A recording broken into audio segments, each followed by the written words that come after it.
va démarrer. Bonsoir à tous. Je suis heureux de vous accueillir pour ces conférences mensuelles de la SAF. Je vois qu'elles ont toujours autant de succès. Et d'abord, est-ce que vous m'entendez bien en haut? Oui, ça va. Pas d'écho, pas trop, ça va. Alors, je vous signale que la SAF participe à ce qu'on appelle les European Space Talks, avec l'accent mini-montant. Et donc cette conférence en fait partie, ainsi que notre prochain événement d'atterrissage de la sonde martienne InSight le 26 novembre à la Cité des Sciences. À cette occasion, je voudrais présenter les excuses à ceux qui ont essayé de s'inscrire sur le site de la Cité des Sciences. Écoutez, on ne va pas tourner autour du pot, ça a complètement merdé. Il n'y a pas d'autre mot. Désolé, mais en fait, le fait est que cette manifestation va aussi faire venir des ministres et des sous-ministres, donc ça a perturbé un peu tout. Donc, voilà. Alors, par contre, ça sera aussi très intéressant dans le grand hall pour ceux qui n'ont pas de place dans l'auditorium ou dans la salle annexe. Et il y a des maquettes, il y a des... vous verrez, on vous a préparé pas mal de choses, ça sera intéressant. Voilà. Donc, bienvenue au European Space Talk. C'est un événement qui est donc... pardon, voilà. Alors, j'avais prévu, on a un problème aujourd'hui pour diffuser sur Internet en direct. Donc il n'y aura pas la transmission en direct sur Internet. Je suis désolé. Pour la peine, notre ami Laurent fournira la vidéo un peu plus rapidement que d'habitude. Nous l'en remercions. Vous avez aussi remarqué qu'aujourd'hui, nous avons fait quelque chose d'un peu spécial. On a fait une petite introduction musicale. Grâce à M. Bruno Sommet, debout, M. Bruno Sommet,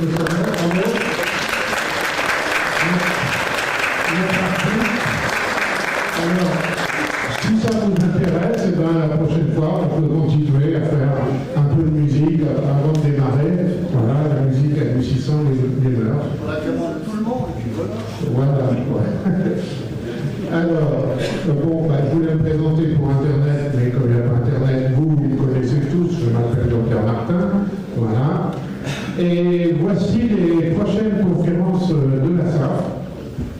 Alors, bon, la prochaine fois, c'est la mission JUICE. Vous savez que l'Agence spatiale européenne envoie une mission vers les lunes glacées de Jupiter, et Olivier Vittas, qui est planétologue à l'ESA en Hollande, va nous en parler. Ensuite, on fera de l'exobiologie, puis on parlera de spectro. J'aurai le plaisir au mois de mars, comme on s'approche des 50 ans, de vous parler des coulisses de la conquête spatiale, de la conquête lunaire. Bon, je ne vous dirai pas ce qu'a dit Armstrong quand il a mis le premier pas sur la Lune, ça tout le monde le sait, mais je vous expliquerai ce qui s'est passé bien avant, à la fin de la guerre, et de la rivalité entre Korolev et von Braun. Et puis, vous voyez, le programme, il est complet jusqu'au mois de juin. Il y a notre ami Hervé après.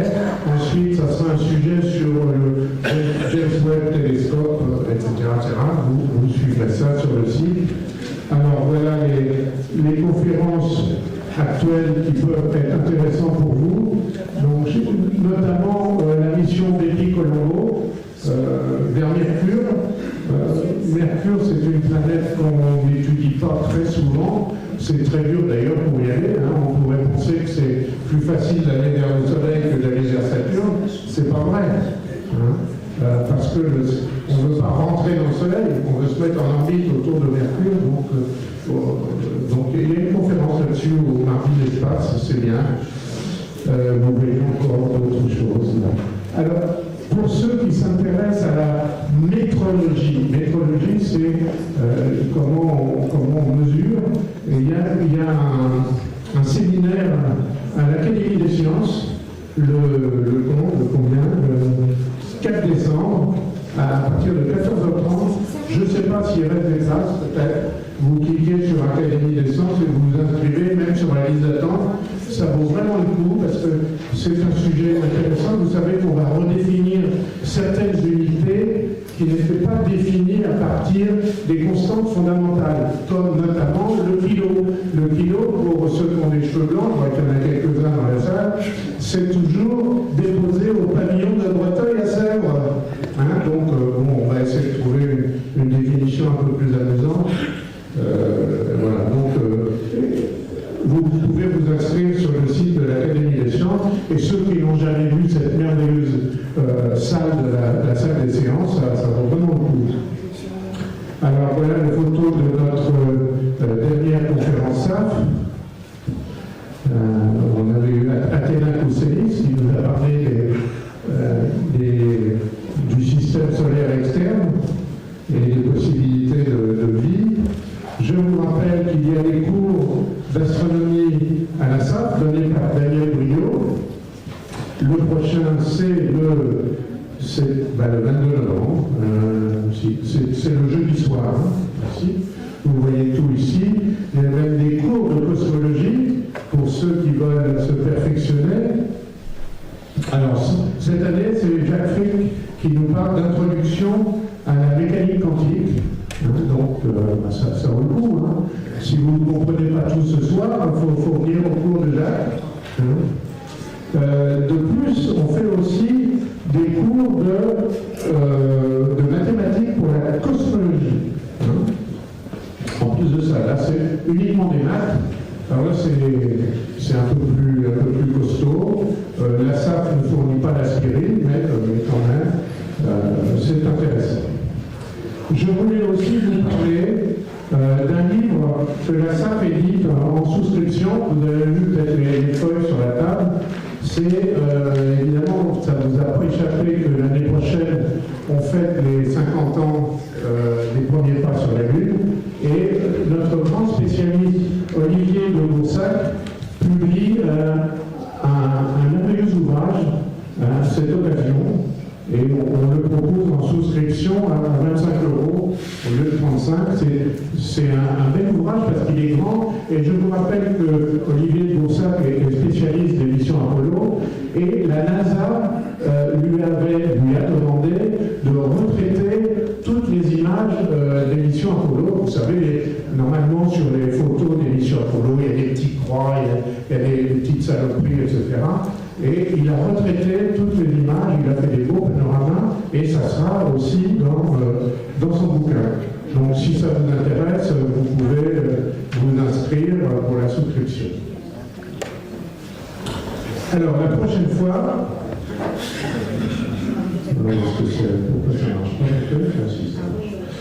la prochaine fois, on recevra donc Olivier Vitas, planétologue à l'ESA. La prochaine fois, c'est le 14 décembre.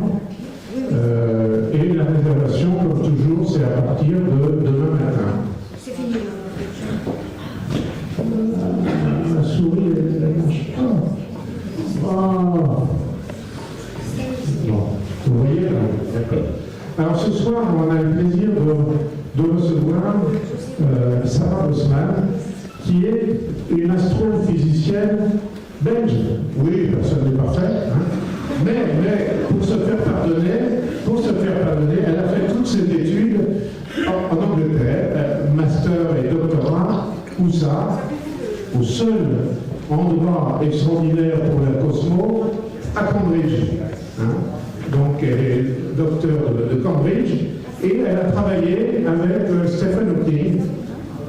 Et maintenant, elle est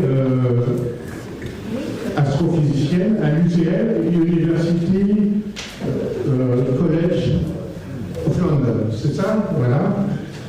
Et ben, elle va nous parler ce soir de la cosmologie après les 5 premières minutes. Ça veut dire après les 5 premières minutes, après le Big Bang, hein, bien entendu.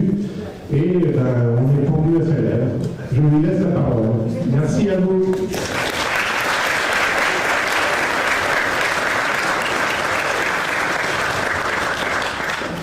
Alors, 2-3 minutes pour changer de PC. de passer du VGA au HDMI.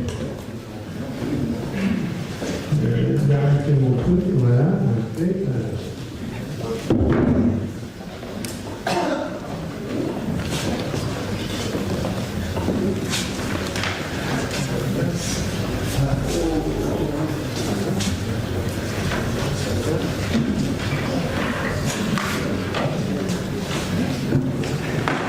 Alors, VGA, HDMI. Voilà. VGA, HDMI. On va glisser parce qu'il y a trop.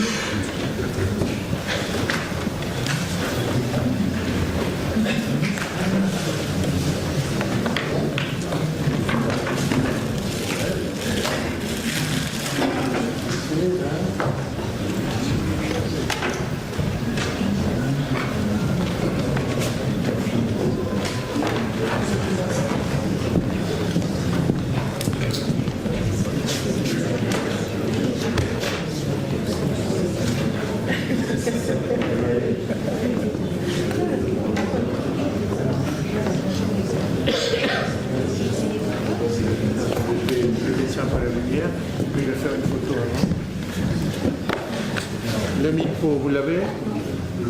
Il est en dessous.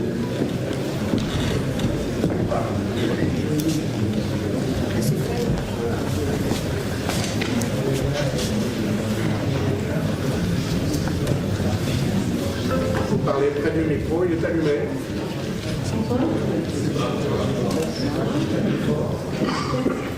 Bonsoir.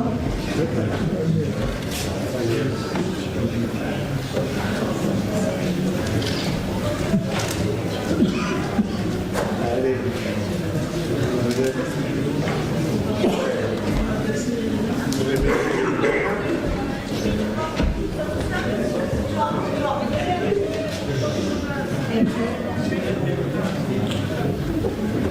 C'était pas ça. C'est bon.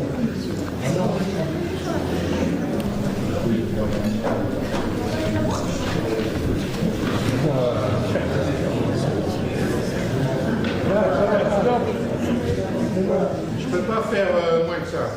Bien.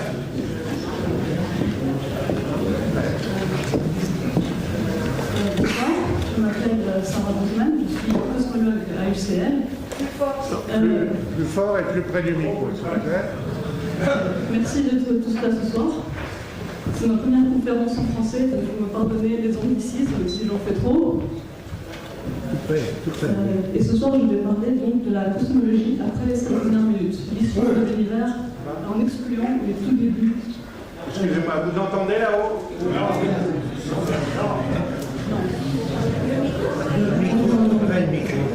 Allô?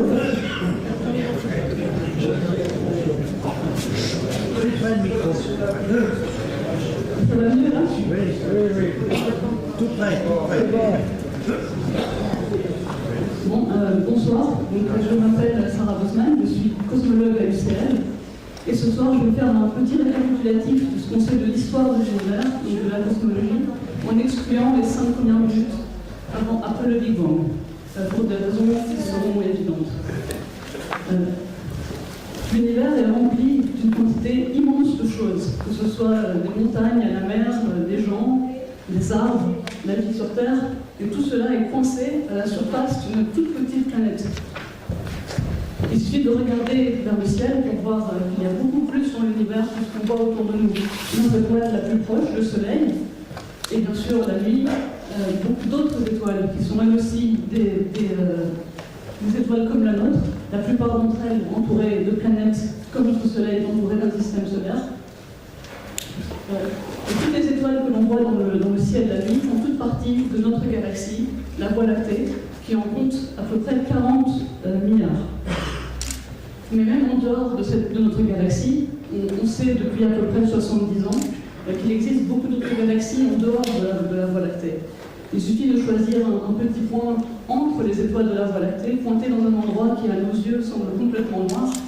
Et si on choisit un endroit bien sombre et qu'on pointe un télescope pendant assez de temps, on attend que la lumière arrive, on obtient des images comme celle-ci.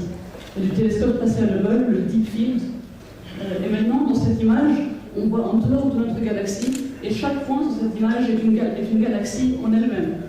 Comme la Voie lactée, certaines d'entre elles sont similaires à la Voie lactée, comme certaines galaxies spirales qu'on voit de côté, comme on voit la Voie lactée en termes de lignes sur le ciel, parce qu'on la voit de points. Certaines spirales nous font face, on peut voir beaucoup plus de structures à l'intérieur, des bras, des centres. Certaines galaxies sont plus elliptiques, il y en a des bleus, des jaunes, des rouges, des blanches, une quantité incroyable de matière dans notre système solaire, notre galaxie, et beaucoup de galaxies en dehors également. Et la question fondamentale de la cosmologie, c'est comment est-ce qu'on en est arrivé là? D'où est-ce que tout ça évolue? Comment est-ce qu'on est arrivé à un univers si complexe, si plein de choses? Et comment était l'univers par le passé? Et comment est-ce qu'on va rechercher ce passé? Notre outil le plus utile, ce sont les observations. C'est-à-dire, puisque la lumière, à échelle cosmique, voyage assez lentement, toutes les choses qu'on voit en dehors de notre galaxie, on les voit comme elles étaient il y a longtemps, parce que la lumière a mis beaucoup de temps à arriver de ces galaxies jusqu'à nous. Comme une très ancienne lettre à la poste, postée d'Australie, qui met beaucoup de temps à arriver, on voit ces galaxies comme elles étaient à l'époque où la lumière a commencé son voyage vers nous. Et c'est ainsi que plus un objet est lointain, plus on le voit tel qu'il était dans un univers jeune.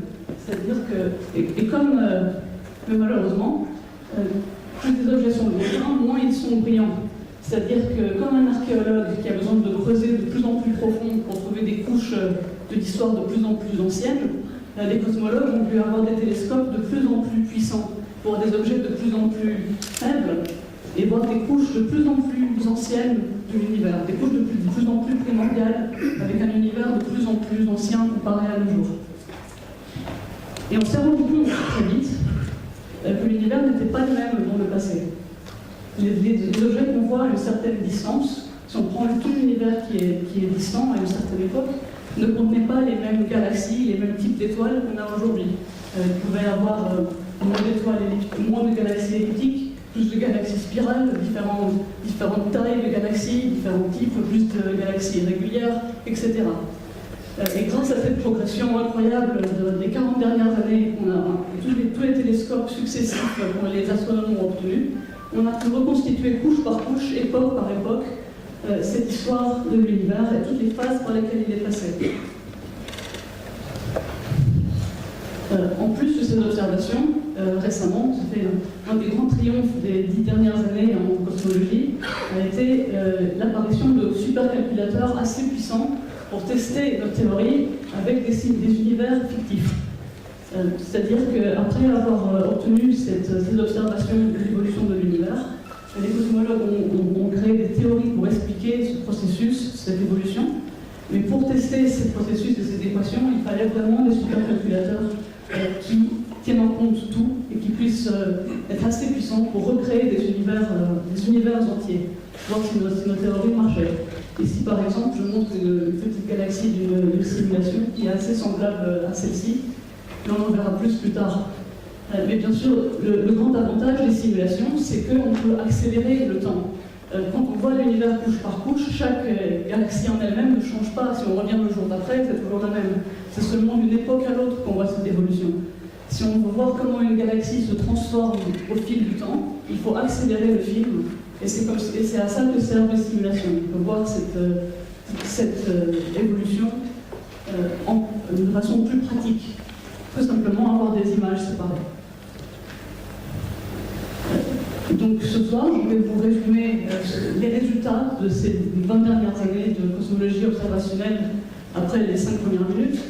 La raison pour laquelle je commence après les 5 premières minutes, il y a 2 raisons. La première, c'est que, comme vous le savez sans doute tous, l'univers est en expansion. On s'est rendu compte depuis presque 100 ans maintenant que toutes les galaxies, y compris la nôtre, sont en train de s'éloigner les unes des autres. Et donc, par le passé, elles étaient plus proches. C'est la théorie du Big Bang. Que si on remonte encore avant, les galaxies étaient encore plus proches, et donc, à un moment, toute la matière était réunie en un tout extrêmement dense. Malheureusement, nos théories physiques ne peuvent décrire la matière que jusqu'à un point. Le point qu'on a testé dans nos laboratoires sur Terre correspond à peu près à la fin des 4 premières minutes. C'est-à-dire que, en remontant jusqu'à la singularité primordiale, l'état de la matière était extrêmement exotique. Les forces dont il faut tenir compte pour ces premières secondes sont beaucoup moins bien connues que ce qui est venu après. En fait, pour ce qui est d'après les 5 premières minutes, on peut résumer en gros la physique qui va se passer, les grandes lignes de l'histoire universelle, par 2 grandes lois et 2 ingrédients principaux. Donc la raison pour commencer après les 5 premières minutes, c'est que de 1, les 5 premières minutes sont beaucoup plus compliquées que ce qui a suivi. En termes il faut aussi tenir compte de la physique atomique, de la chimie, de toutes sortes de choses très compliquées qui méritent leur conférence à elles tout seul. Et la deuxième raison, c'est que c'est beaucoup moins bien testé que le reste. Parce que ça dépend de physique qu'on ne peut pas reproduire dans nos laboratoires. Ce sont des modèles physiques beaucoup plus abstraits, beaucoup plus théoriques. Alors que ce qui est venu après dépend des 2 grands principes de la gravité et de la thermodynamique qui sont relativement simples et très bien testés. Alors, je ne vais pas prendre le temps dans cette conférence d'expliquer à chaque étape comment est-ce qu'on sait que cette histoire est celle qui est arrivée, parce que ça prendrait encore une conférence séparée, de montrer toutes les images d'accumulation de données qui ont mené à cette grande histoire. Mais je vais résumer le pourquoi des grandes lignes en partant de concepts physiques simples. Donc je vais faire un petit résumé physique. Et je vois qu'il y avait plus d'équations dans l'introduction avant moi que dans ma conférence. Donc j'ai peut-être sous-estimé l'audience. Il n'y a pas d'équation. Mais en gros, en utilisant seulement ces 2 grandes lois et ces 2 ingrédients, on peut comprendre les grandes lignes de cette évolution.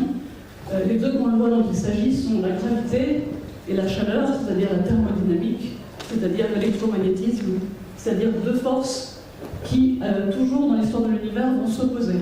La gravité fait que la matière attire la matière. S'il y a plus de matière, ça s'attire plus. C'est une force qui rassemble la matière. La force de l'électromagnétisme et de la thermodynamique s'oppose à ce mouvement parce que la chaleur au niveau moléculaire, il s'agit en fait d'agitation. Il y a beaucoup d'énergie thermique, d'énergie kinétique thermique dans le gaz qui le fait bouger de manière aléatoire. Et quand le gaz est très chaud, ou n'importe quelle matière est très chaude, toutes ces forces aléatoires empêchent le gaz de se contracter trop, parce que les particules commencent à se cogner entre elles, et comme elles ont beaucoup d'énergie, ça repousse, on ne peut pas continuer à compresser. Et donc il s'agit de l'équilibre entre ces 2 forces qui va guider l'histoire de l'univers. À la fin des 5 premières minutes, et on ne va pas parler de comment on est arrivé là, on se retrouve avec toute la matière a été générée. Il y a de la matière dans l'univers, la matière est assez homogène, et la matière est divisée en 2 types, 2 grands types. La matière normale, c'est-à-dire la matière baryonique, dont nous sommes tous faits, qui à l'origine est de la matière très pure, seulement de l'hydrogène et de l'hélium, avec un tout petit peu de reste, mais en très grande majorité de l'hydrogène et de l'hélium, la matière la plus simple qui existe, un gaz complètement pur et lisse. Et l'autre composant, la matière sombre. Ces 2 matières se ressemblent beaucoup, elles n'ont qu'une seule différence majeure, mais qui va être très importante pour ce qui va suivre. Toutes ces 2 matières ressentent la gravité, c'est-à-dire qu'elles sont attirées par elles-mêmes et l'une par l'autre, et la matière sombre par elle-même, etc. Elles ressentent la gravité ensemble, mais la matière sombre est incapable de ressentir cet effet thermodynamique de chaleur. Elle ne peut pas être compressée pour se réchauffer, elle ne peut pas être dilatée pour se refroidir. Elle garde toujours la même quantité d'agitation interne. Et donc, c'est la seule différence entre les 2. La matière baryonique, à la fin des 5 premières minutes, est créée à une température très très très élevée, mais elle peut, avec le temps, avec l'expansion de l'univers, refroidir très très lentement, alors que la matière sombre commence à une température basse qui ne changera jamais. Et c'est cette propriété qui va donner le commencement de notre histoire. Alors, dès le départ, ces 2 matières sont mélangées dans l'espace. Elles existent toutes les 2, elles sont assez homogénéisées. Mais la matière baryonique, la matière normale, est trop chaude pour commencer à ressentir la gravité. Elle est tellement chaude qu'elle brille. Comme un métal que l'on chauffe et qui émet de la lumière, cette matière baryonique commence tellement chaude, bien qu'elle soit très simple, elle émet de la lumière. Et elle ne peut pas répondre encore à l'appel de la gravité. Elle est simplement trop aléatoire. Alors que la matière sombre étant déjà froide, va commencer à s'attirer entre elle-même. Et bien que le début soit extrêmement lisse, il y a de toutes petites variations dans notre univers, de tout petits endroits où il y a un tant soit peu plus d'atomes. Et c'est ce que cette simulation va montrer. Donc dans cette simulation, plus c'est blanc, plus il y a de la matière sombre dans cet endroit.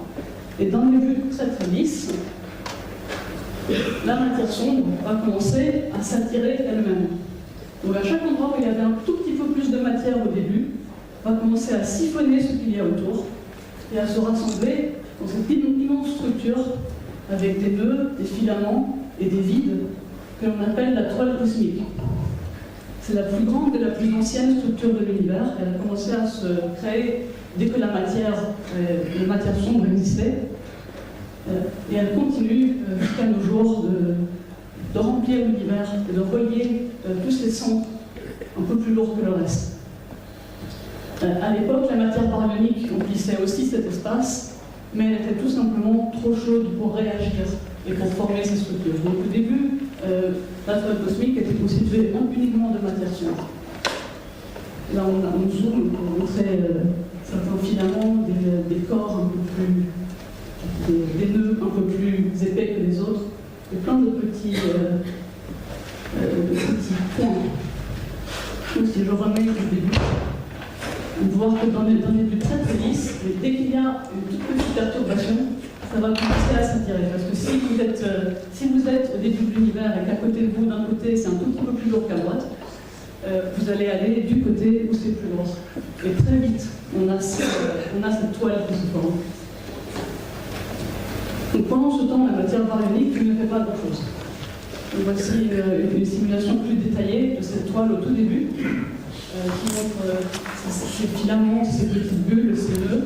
Et si on zoome en arrière, on se rend compte qu'en fait, ça reste extrêmement homogène dans les grandes échelles. Ça a seulement commencé à coaguler dans des toutes petites échelles, comme une sorte de texture bulleuse. Au niveau de ce qu'il y a dans l'univers en ce moment, il n'y a pas grand-chose. C'est ce qu'on appelle les âges sombres. Et ça fait 500 millions d'années à peu près rien. La matière baryonique ne fait que refroidir très lentement. L'univers s'étend. Un gaz qui s'étend refroidit. Ça prend beaucoup de temps pour que ça arrive. Rien ne se passe, sauf une chose. Certains d'entre vous reconnaissent ceci, c'est le fond micro-ondes cosmique. C'est la seule chose que la matière baryonique fait pendant cette époque, à peu près 300 000 ans après le Big Bang. Elle devient juste assez froide pour ne plus briller. Donc, comme on parlait du métal qu'on chauffe trop et qui brille, la matière elle-même était